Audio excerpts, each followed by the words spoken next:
Hello, ladies and gentlemen. We're ready to convene now. My one-on-one with Senator Brian Schatz of Hawaii. My name is Vivian Salama of the Wall Street Journal, and it's my pleasure to be with you all for this very timely and important discussion. The senator has lots to cover, as do I, but first I want to invite Senator Schatz up here. He's going to deliver some opening remarks, and then we'll get started.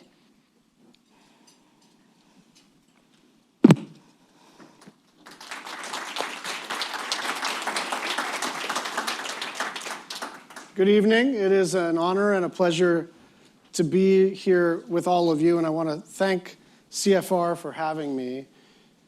The toll of President Trump's foreign policy, both on a human level and in policy terms, rises every day. Children are starving. Mothers are passing HIV/AIDS onto their newborns. Countries that were partners for decades are now turning to China for help, and our friends and allies, feeling confused and betrayed, are moving on without us. But this moment also raises an essential question about the future, which is, what would a modern American foreign policy, one that is smart and strategic, look like? How do we adapt to reflect the lessons of recent decades and face future challenges? And here's the truth. The existing tools of American foreign policy have served us well. American leadership has deterred conflict and forged peace, cured diseases and slashed poverty. It has advanced equality, unleashed unprecedented economic prosperity, and powered extraordinary breakthroughs in science and technology. And so while I get the gravitational pull, especially among politicians like myself, towards newness, towards unveiling a new vision, we don't need to outsmart ourselves. The world order that we've established, flawed as it is, and as episodically counterproductive as our actions have been, is far better than the alternative. But we now have a president and a Secretary of State in Marco Rubio who are racing to shatter it. President Trump's narrow and transactional view of the world is not news to anybody. But what is genuinely surprising to me is that Secretary Rubio is aligning himself so closely with it. This is someone who, up until 4 months ago, was an internationalist, someone who believed in America flexing its powers in all manners, but especially through foreign assistance. And yet he is now responsible for the evisceration of the whole enterprise. He's a colleague. I voted for him. We talk all the time, but what I'm trying to understand is what happened. Has he suddenly changed his mind on all of this? Or is someone else in charge? We could have done this well and together. If the goal was to reform foreign assistance rather than to gut it from top to bottom, then the administration was pushing on an open door. In fact, my first meeting with Senator Graham at the start of the year, when I became the ranking member of the Senate Appropriations Subcommittee on State and Foreign Operations, was about reforms.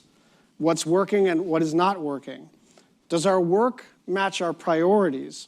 How can we better align our investments and our objectives? But you don't fix something by burning it down. Legitimate, lawful, lasting reform is not just possible, it's essential. For foreign assistance, that means rethinking what we do, where we do it, and how we do it. The objectives are the same as they've always been: keeping Americans safe, strengthening American businesses overseas, saving lives, and promoting rights and freedoms. The question is, how do we pursue them? And it's through things like PEPFAR, which is the most successful global health program in history. It has saved 26 million lives to date and enabled local health systems to combat the spread of disease, making the whole world safer and healthier. But because of this administration's indiscriminate cuts to HIV testing and treatment, thousands of children have already died, and an estimated 500,000 more could die in the next 5 years. 2030 was our goal to end the HIV/AIDS pandemic. But we're now moving backwards with more, not fewer people dying. And kids are dying because we walked away. Kids are dying because we walked away. Our work in the Indo-Pacific is important for several reasons: geopolitics, security, trade, climate. But our security partnerships with Vietnam, for example, are possible because of USAID's health and climate programs, which help to address the legacies of the Vietnam War. Abandoning those projects overnight hurt both countries. And on FMF, which has helped to make us the security partner of choice globally, the administration initially froze billions of dollars, forcing our allies to beg for the money that they were counting on. Going forward, the task is twofold: restoring the things that were clearly already working, and that requires processes that actually work and staff who are allowed to work. But most of all, it requires Secretary Rubio's undivided attention. And second, we have to look at what we should be doing better. And that starts with doing fewer things. Not less, but fewer things. And there is a difference. I'm not arguing that we shrink the scope of our ambitions or the scale of our investments. What I am advocating for is a more disciplined approach. Just because there's a lot of great and worthy work that we could be doing does not mean that we should be doing it. We are not a private foundation. Second, we have to reduce our over-reliance on big contractors with high overhead. Contractors shouldn't be bigger than the agencies that oversee them, and less overhead means more money in the field actually doing the work. Along those lines, we need to stop over-regulating our implementing partners and be more flexible with how the money is spent. Third, there is a lot of private capital flowing in the world. The challenge sometimes is getting it to flow to the places and projects that we want it to. We can help to fix that with grant dollars that help private sector-led projects pencil. It's a good example where the U.S. government doesn't have to assume the majority of the burden, but we can be smarter about leveraging our resources to achieve outcomes that are in our interests. And finally, where possible, we should work to transfer the delivery of basic services, food, water, education, to partner governments. Otherwise, our development programs are not actually development programs, they're service delivery programs with no end in sight. And that doesn't help anybody. This is not an exhaustive list, but those are the kinds of reforms that we should be working toward in our annual appropriations bill. Now, the good news is that there is long-standing bipartisan support for this bill, and that continues, because leaders and members on both sides of the aisle understand that we can't do foreign policy without the tools of foreign policy. It doesn't matter where you are on the ideological spectrum, and so we are starting to work towards a bill on that basis, and we have a hearing next week with Secretary Rubio. President Trump's version of America, small, insular, mercenary, is fundamentally un-American. It is antithetical not just to our belief, but the world's belief in America as the promised land. And it defies generations of American leadership which helped to defeat the Nazis, rebuild Europe, prevent nuclear Armageddon, and take down terrorists. But whether this moment is a requiem or a recess for American leadership is up to all of us. Because for all of the chaos and the suffering of the past 4 months, we are still in a position to rebuild the enterprise. We can still return to being the indispensable nation. But that requires recapturing our ambition to once again be big and bold and expansive and engaged and innovative. And it demands a forceful rejection of the false choices being presented about strength and greatness and patriotism. We did not become the most powerful nation in human history by walling ourselves off from the world or by trying to extort friends and monetize all of our relationships. We are the good guys. And that's important for its own reasons, separate and apart from geopolitics, though it's helpful for that too. Being the good guys is a foundational aspect of how we move through the world. It's not just woke or left or soft. It has been the perennial bipartisan consensus since our founding.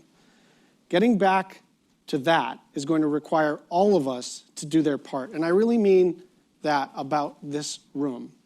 Many of you here have dedicated your lives to promoting our values and our interests. Your work and your voice matter now more than ever. This is a very hard time, but it is not the hardest of times. We have survived greater challenges before, and we can do it again.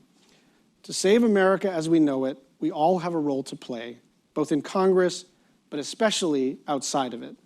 And as my colleague Sarah McBride's dad said, if everyone has just a little bit of courage, then no one has to be a hero. So let's get to it. Thank you. Thank you very much for those remarks, Senator. And I just want to let everyone know that this conversation with the senator is going to be on record, and after my come back, please. Afterwards, I'm going to open the floor for questions from CFR members, both in the room and virtually. So, very interesting remarks. Obviously, a really interesting time that we're in right now. And one of the things that you hear from Democrats who criticize President Trump's rollback of these the foreign aid is that it's going to create a vacuum, that other players, especially China, might step in where America withdraws. But the administration insists that U.S. is stronger than ever and that these cuts will not impede America's ability to have that influence. What's your take on that? I mean, it's just factually not true that we're present where we used to be. We are collapsing the enterprise. We are shrinking our physical presence, our diplomatic presence. I have tons of resources in my staff, my clerk, my foreign policy advisor, my MLA, all the rest of it, but I'm going to give you a little tidbit from a friend of a friend. A friend of a friend was working in Fiji and was abruptly pulled. And 2 weeks later, China came in, not to do a similar program, but to literally take over the program. And that is happening absolutely everywhere. And I don't know how much money we saved, maybe nothing, by flying this person home, possibly pay them while they're furloughed. But this really is happening all over the world. So even if, look, I'm left of center. I care about the humanitarian aspect of what we do. I think it is morally important for us to do all this good work. But even if you didn't care about that at all, the idea that when there's an earthquake in Myanmar and we pull our disaster response team from the ground and then China says, we'll do it, that's a cheap way to get really goodwill all across the planet and embarrass the United States of America. I mean, we are absolutely cutting off our nose to spite our face. But many in your party agree, and you alluded to this in your remarks, that there needed to be cuts, that there was some wasteful spending in the foreign aid world going on that needed to be addressed. You mentioned contractors, for example, which I found really interesting. They did cut a lot of contracts, among other things. And so where is the middle ground between what Democrats would see as prudent and what you consider then to be just these sweeping cuts that make no sense? I guess what I would say is alignment and efficiency and making sure that everything that we do has a rationale and understand that we're not the Ford Foundation, we're not the Pew Foundation, that things that are nice to do or important to do as a general proposition still have to be justified in the context of American foreign policy and American interests. That doesn't mean that we spend less, it means that we spend smarter. It also means that as you look at the enterprise, which has grown for very good reasons, that maybe 10,000 contracts is just too many to manage effectively.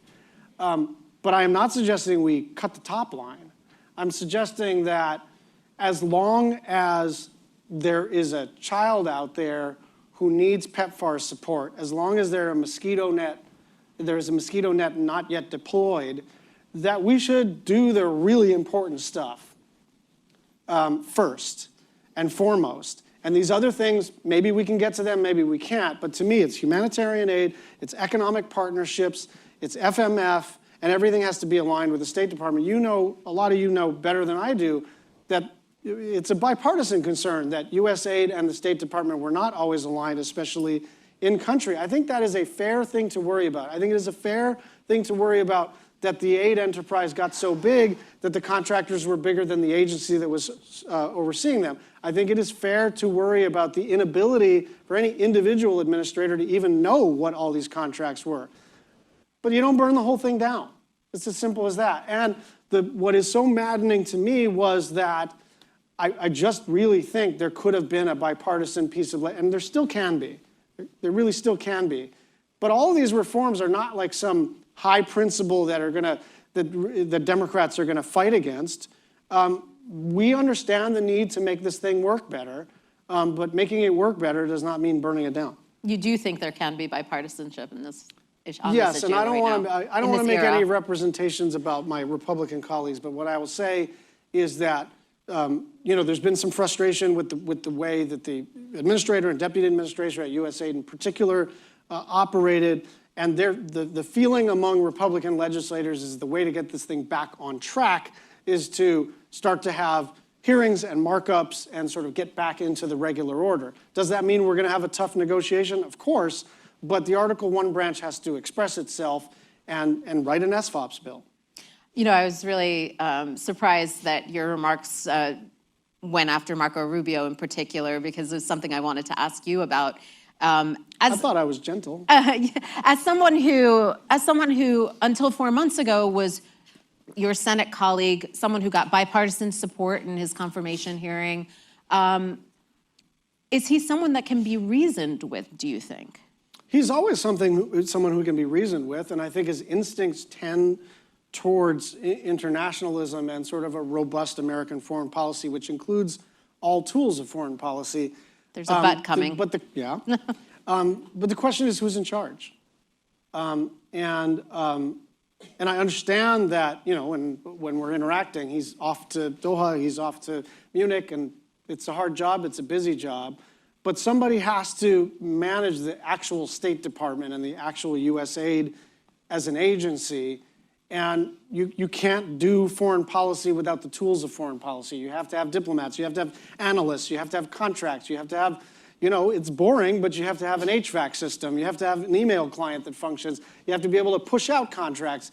All of that stuff is mundane, but anyone who's run anything larger than even their own household knows that it would be nice to say, for instance, well, we're going to just pay for life-saving aid. And then it turns out that, well, you really can't administer the life-saving aid without somebody to do the logistics chain in back of it.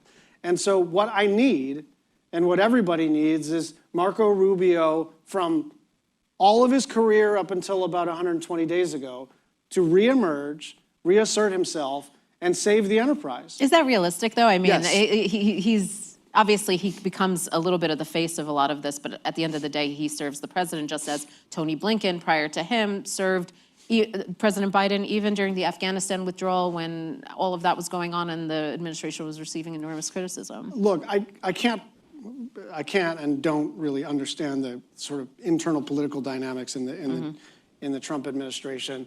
I will say he's skillful, he's thoughtful, and I think that his leadership is very much needed on this.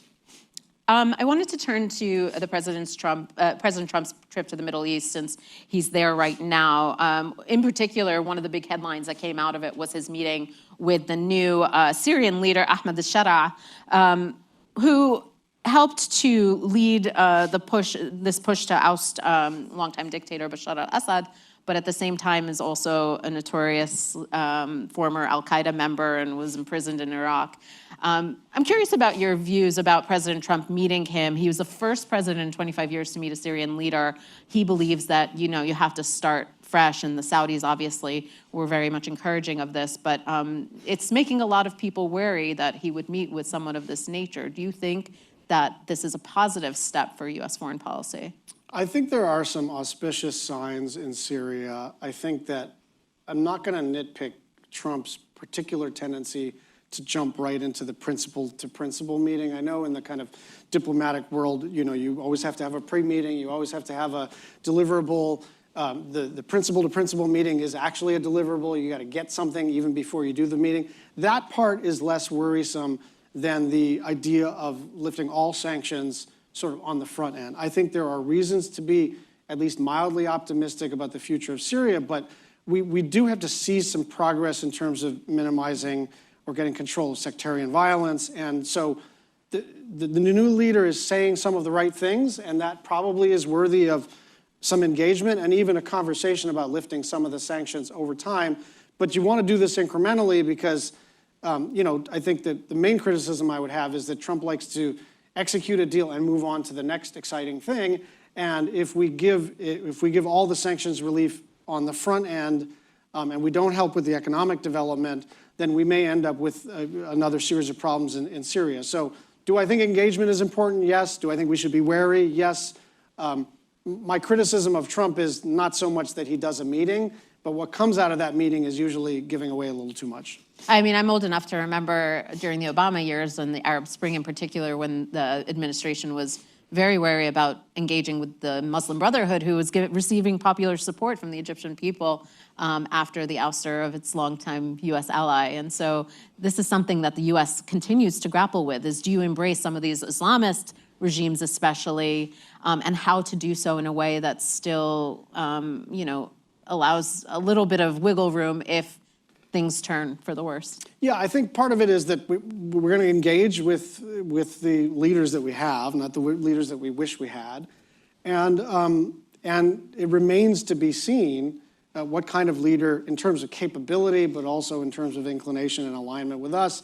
And so my view is, yes, we should engage, but we should be eyes wide open. We're not suddenly buddies with this guy. Mm-hmm. We are just interested in engagement and seeing what's possible. And I do think, just Trump's sort of attention span is a problem in this instance. And sticking with the Middle East, one place where that meeting was not very well received is Israel, next door to Syria, where Netanyahu continues to be very wary of the changes there, and even look to expand Israeli settlements in some parts. And so there was a lot of concern when President Trump came in about the future of the Israel conflict in Gaza, how that would turn. He started talking about, the Riviera of the Middle East at one point, but he has since kind of come around and said to Netanyahu that he needs to be nice to the Palestinians. Where do you see the policy going, U.S. policy going, with regard to Gaza, and in particular our relationship with Israel? It's something that has splintered the Democratic Party in many ways, and continues to hang over that party's head in particular. So a couple of thoughts. First, I thought what Secretary Rubio said was at least mildly encouraging today about the humanitarian situation in Gaza. I think the challenge is that, if you don't like Trump's foreign policy, just wait till tomorrow. It may change. And so it's a little bit unclear that this is some new strategic vector, but rather kind of like who he met with and who he wants to please and how he thinks he can kind of configure a deal real quick. I worry about the attention span. On the specific question of kind of, in a couple of instances now, we've seen Israel cut out of the conversation sort of diplomatically, and being sort of the last to know. I do think that's a problem. I have been a pretty vocal critic of the conduct of the war in Gaza, the Netanyahu government's especially conduct in the West Bank, but they are still our best ally in the Middle East. They are still our security partner, and we got to talk to them. They should not find out about things in open source context. So I'm just a little bit worried. The problem with the American foreign policy right now is that there's a tendency to kind of, after the fact, make it sound rational. But a lot of it is just he wakes up in the morning, he goes to a meeting, he says stuff. He wakes up in the next morning, he goes to a meeting, he says stuff. I'm not ready to attribute a sort of strategic vector other than he wants to please people, he wants to close deals quickly, and he wants to monetize all these relationships for his inner circle. Really quickly, international aid organizations are saying now that 1 in 5 people in Gaza are starving. Do you see an opportunity, more of an opportunity, especially in the Senate, on the Hill, to really push for greater intervention, especially since, going full circle, we're in an era of foreign aid cuts right now, especially to the Palestinians. Where can we help? If you had asked that question yesterday, I would have honestly answered no. But the fact that the Secretary said what he said today leads me to believe that, perhaps Saudi or someone else is saying, look, we're not going to get our normalization deal unless you settle this question in a humane way. And so I would open up a little aperture for hope here. I don't want to be Pollyanna, but if we're going to get to a two-state solution, if we're going to get to economic prosperity, if we're going to get to two states living people living side by side, we need a ceasefire. And the fact that Trump, even if it's temporary, seems to be tantalized by that possibility. I think we got to take advantage of it. I only have a few minutes before I open the floor to questions, but obviously, given Hawaii's geographic location, Asia Pacific is something that is heavy on the minds of folks over there. There was a Guardian headline that caught my attention just this week. It said, "Rearm, reassure, and spend big, how the Asia Pacific is responding to a new era under Trump." And I'm curious, what you see as the future of, the security relations, particularly as we engage more with the Chinese. The Trump administration has been trying to work on a trade deal, but also talk about other areas of cooperation. Are you optimistic that we can avoid greater hostility with China, especially anything that would turn to military intervention, that would require military intervention?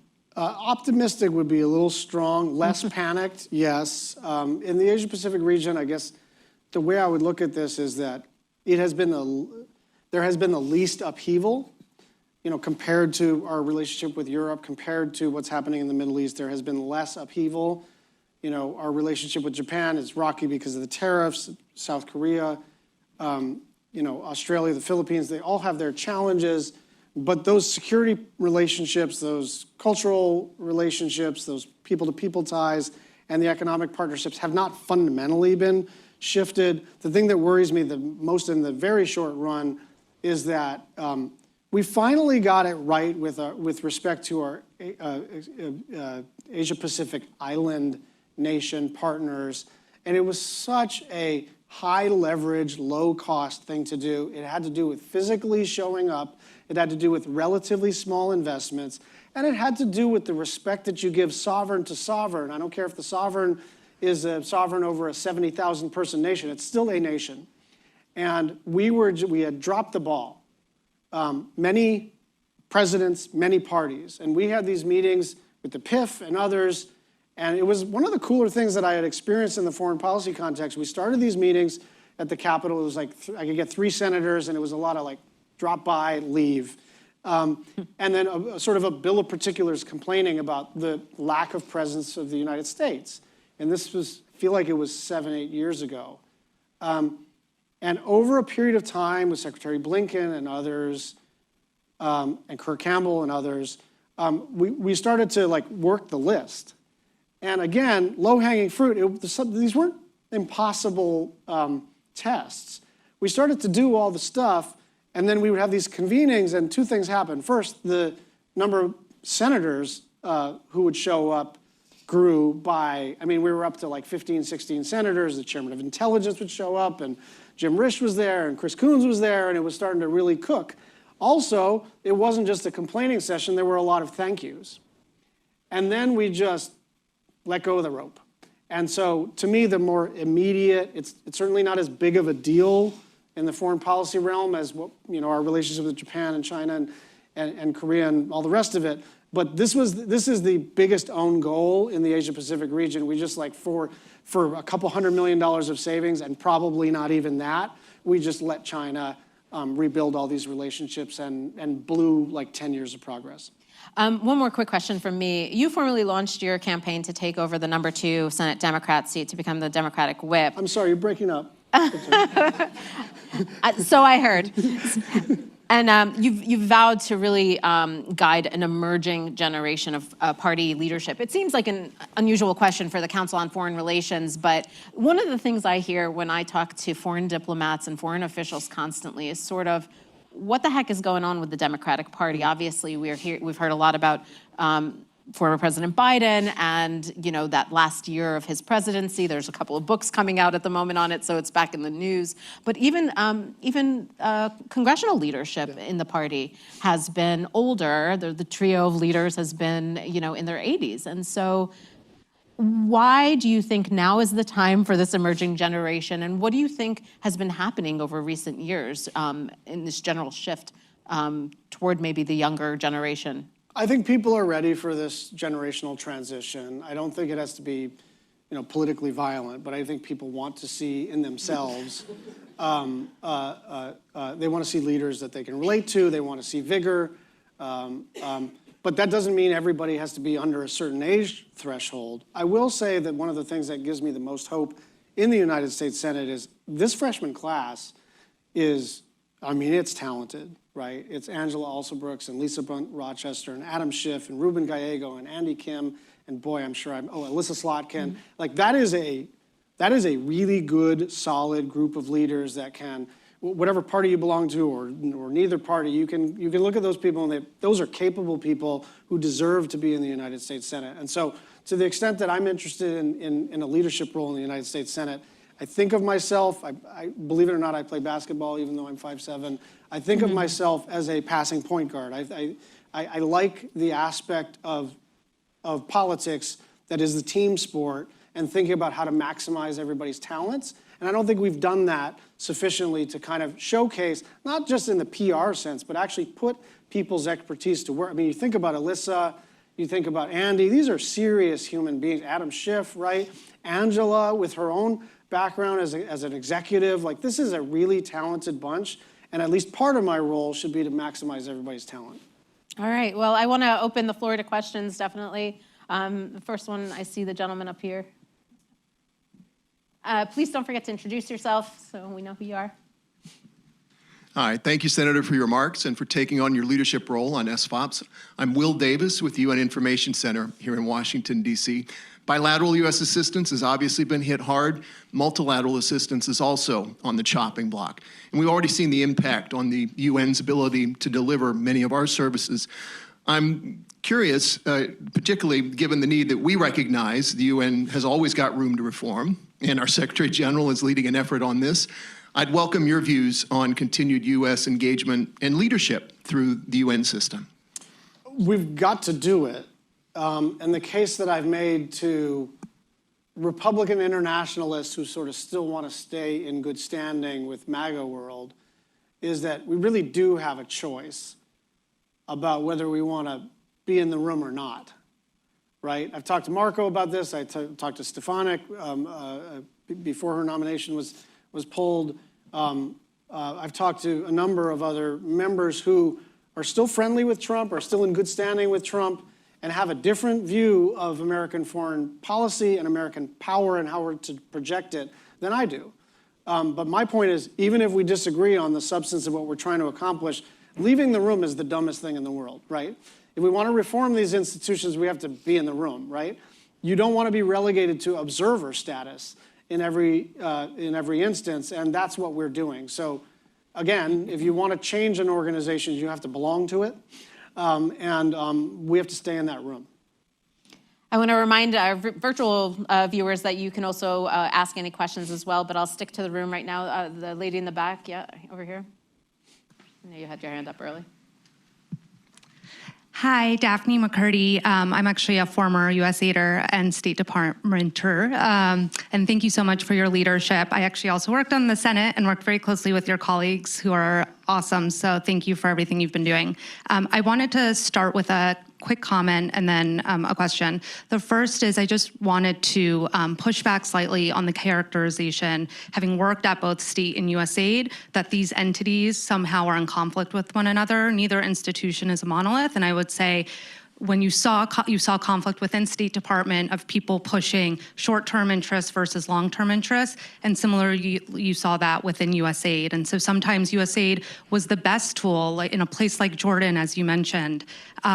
Foreign aid that was providing direct budget support, was helping create water sanitation systems, was the best tool for then the diplomats to be able to cultivate strong relations with the government. And then by contrast, our foreign service officers who are pushing human rights were oftentimes clashing with the political officers who want to cultivate good relations. So I just hope that leaders like yourself don't fall in that trap of characterizing USAID and state as somehow working in conflict, because I think in many ways they were working really well together, and it actually is the best when all three, development, defense, and diplomacy, can work in concert together. So that was my comment. And then my question is on the very sexy topic of overhead costs, which you mentioned.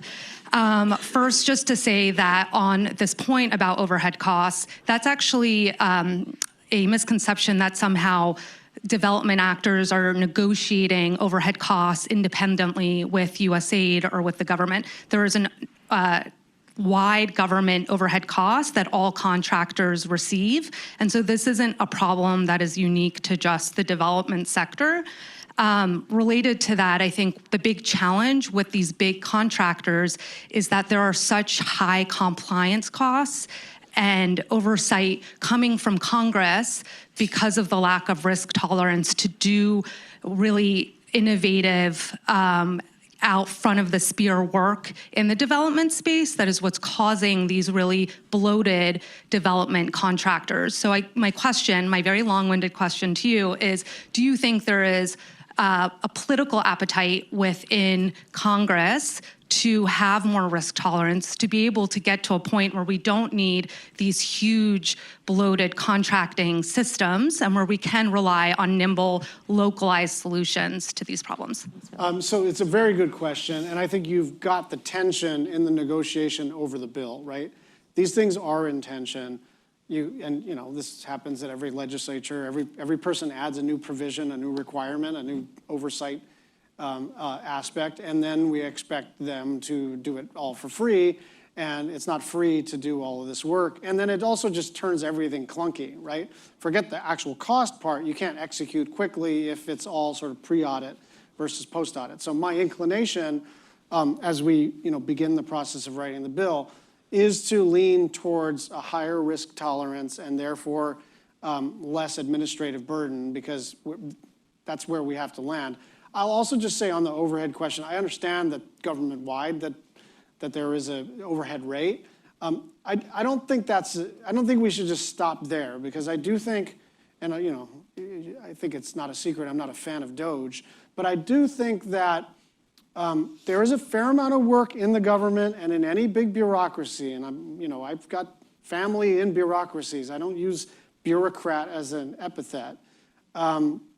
But in any big organization, a lot of jobs are sorting of information. And it is not impossible to imagine a future in which AI is a tool that actually does reduce administrative expenses. Now, the kind of violent way of doing it where we just go we'll just run an LLM and replace all these people, that's goofy.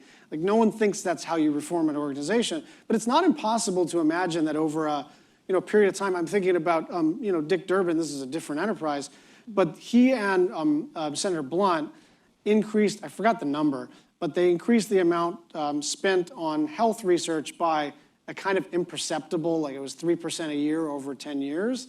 And it's sort of like the Danny Noy rule. Dan was my predecessor, and he said, try to get 40% of what you're asking for, because by the third year, you've got more than you've ever asked for. And so I just do think if we started to capitate overhead costs at a reasonable rate and allowed organizations to adjust, it might be a little painful, it might make people a little grouchy, but that's a realistic pathway towards a more modern enterprise. But I do recognize that these are real things, and some of the reason that the whole enterprise is clunky, and there are 9,000 things, and all the rest of it is us, not you. Thanks for that question. We can come to the gentleman in the front here. Hi, I'm Michael Gefeller, retired State Department officer. Thank you for speaking with us today. The Biden administration focused a lot of attention on the Armenian issue in the Caucasus, just to the south of Russia, and a great deal of progress was made in preventing a new war, despite the threats of the Aliyev regime from time to time to invade what they call Western Azerbaijan, which is currently the Republic of Armenia. I think it's fair to say the United States played a key role in keeping that region stable and in making gradual progress toward a peace agreement of some sort. Do you think there's any hope for that policy continuing under the current administration?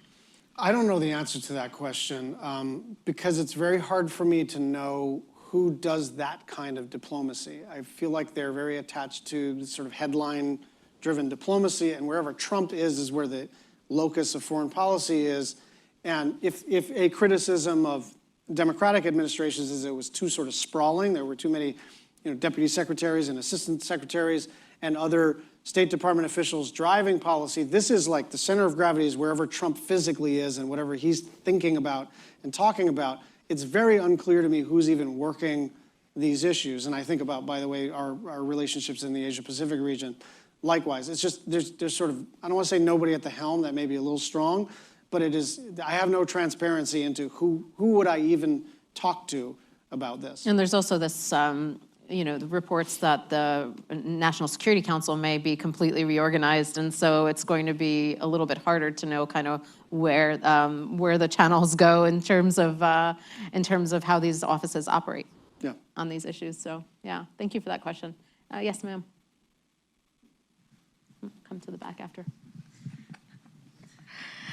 Hi, my name is Katie Crosby. I work for Mercy Corps and also was previously with USAID. Appreciate everything that you are doing here on the stage and hopefully next week and moving forward. One of the things that I wanted to raise was you ran through a list of your priorities, including HA, economic partnership, FMF, all of which are fantastic. One of the things that I didn't necessarily know where it fit or if it did fit was fragility.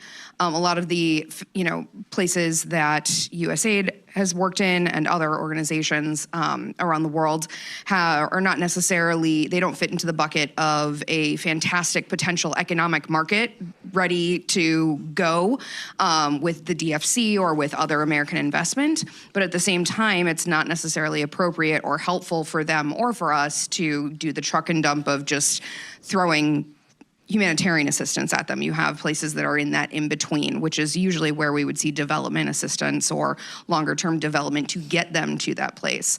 And that seems to be really a gaping hole in certainly the Trump administration's thinking around this and approach. And so wanted to give you the chance to talk about where you see that fitting in, certainly with the 26 bill and beyond. It's an important point. I'll just generally say that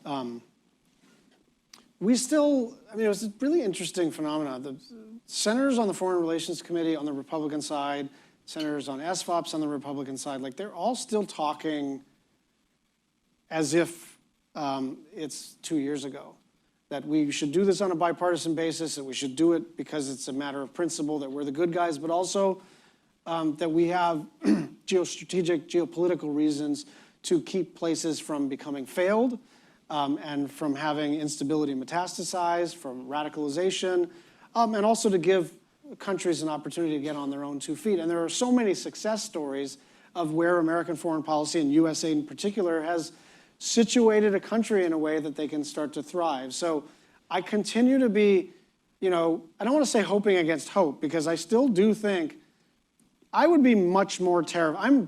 I'm angry, I'm frustrated, I am heartbroken about what is happening currently, but it would be way worse if the members of the committees that are relevant to this question on the Republican side were essentially ratifying all this. They are not. They are trying to guide this in their, in my view, hyper-cautious way, but they are trying to guide this back into the consensus. These guys are still doing CODELs. They're still in Africa, they're still in South America, they're still in the Asia-Pacific region, and they're still observing with their own 2 eyes what our absence causes. And so I remain hopeful, but your particular point about fragility is well taken. I want to take a minute to take some questions from members who are watching virtually. We can do that. We'll take our next question from Alan Goodman.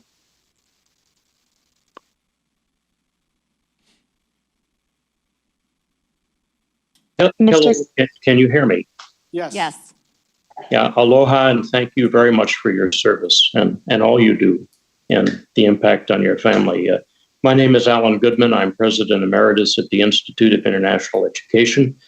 We administer the Fulbright program on behalf of the State Department, and OMB has zeroed out basically every educational and cultural exchange that you'll be looking at in the bill next week.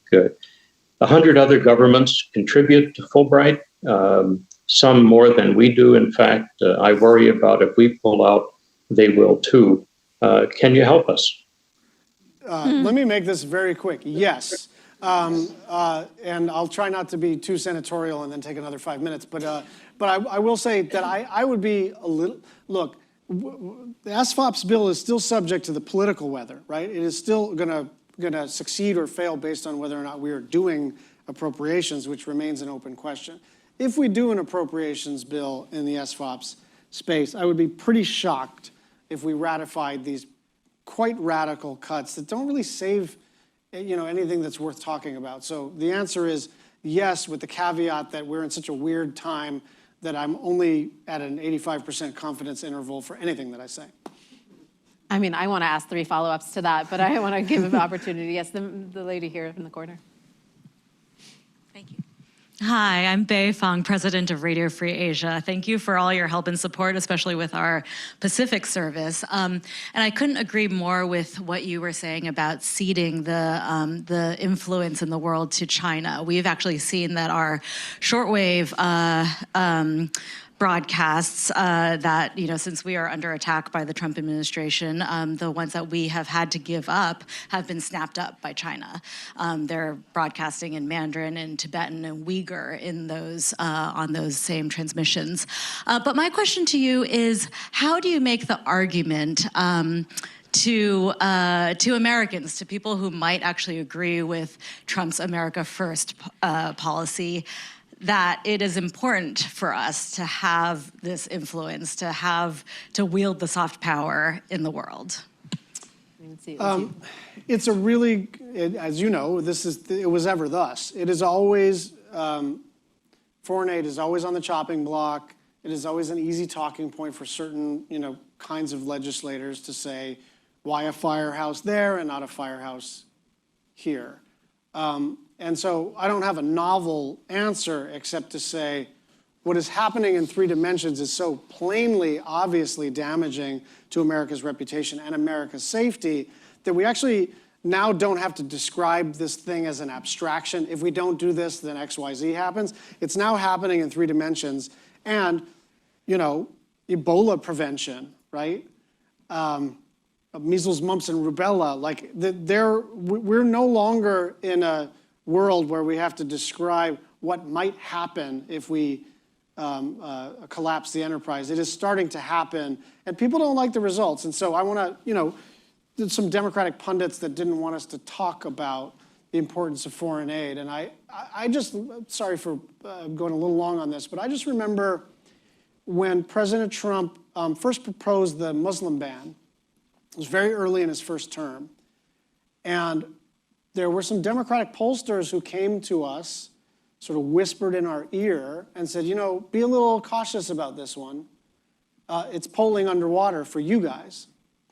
And we, Cory Booker, Chris Murphy, a bunch of us gave them the proverbial middle finger and just argued against it anyway. And you know what happened? Public opinion moved. Public opinion moved. And I think about what's happening with Abrego Garcia and ECOT in El Salvador. John McCain used to say, if you don't defend your honor, people will assume you have none. We have to make the affirmative case for foreign aid. We have to make the affirmative case for America kicking ass, not just because we've got the strongest military in the world, but because we are the good guys and because we project power in multiple ways: cultural, economic, aid, and all the rest of it. And so part of it, to me, is about being unapologetic and not finding the why a firehouse there and not here so compelling that we fail to make the argument. And so I just think we are not supposed to follow public opinion. We are supposed to change public opinion. Do I think this is more popular for Democrats than talking about saving Medicaid? I do not. But do I think this thing is inherently underwater and we should run away? I do not. And you do think that this is it's a winning cause, because I think about immigration and Democrats really advocating for asylum seekers and the rule of law, but at the same time the problem magnified under the previous administration, and it became a problem in the election last year for Democrats. And so when do you push back, and when do you realize that something has to change also? People were responding on the immigration issue to disorder that they observed on the border. Mm-hmm. And so some of the same people who didn't like the Biden border policy also see sending people to foreign gulags and raids of churches and mosques and hospitals and schools as also disorderly and unlawful. And so some of these voters are the same people who say, what I want is an orderly, lawful system.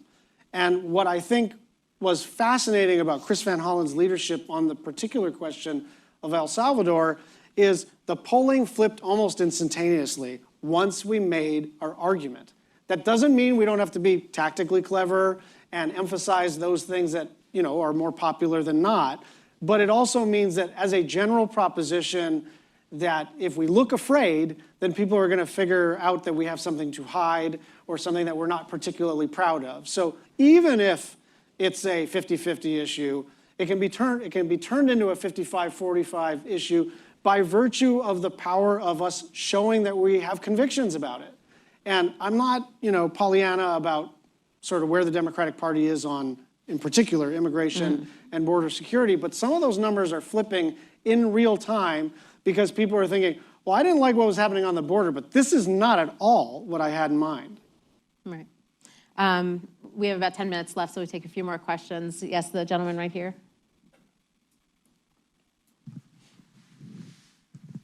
Senator, thank you very much for being here and all your great work. I'm Whitney Schneidman, former Deputy Assistant Secretary of State for Africa, with Brookings, and also have my own consulting practice. Today, President Trump was in the UAE, and according to the UN and many other organizations, the UAE is a major supporter of the Rapid Support Force in Sudan, which is the world's largest humanitarian crisis. I saw no signs that Sudan was on the agenda of his conversations. So I'm interested in your thoughts. How do we get Sudan on the agenda and get this administration to focus on it, given the fact that Trump 1.0, they got Khartoum to sign on to the Abraham Accords. They did appoint a special envoy, but I just think it's a major crisis that we're ignoring. Thanks. I'm going to agree with what you said, but I'm not going to pretend I have some technique to get this onto the radar of the Trump administration. We were talking about this a little earlier with my staff, and it's hard, right? This is the Council on Foreign Relations. You're a bipartisan, nonpartisan organization, so I don't want to just sort of fulminate about how terrible everything is in the Trump administration, but it is a difference. It is a fundamental difference in the foreign policy approach from any other president that I am aware of, which is to say, and I thought the Washington Post actually, the headline was wrong, which was like, Trump administration focuses on business and Middle East trip. It's not business generally. It's business for them, right? And that is a very big distinction that all of you are able to make and all of the media is able to make whenever you're observing the same stuff in a foreign country, right? You would say, oh, he's enriching himself and his buddies. He's impoverishing his country. This is the playbook, right? And so they went there looking for deals, not for American flagship companies, but for themselves. And so it is not at all surprising that they not just deprioritized, but failed to even mention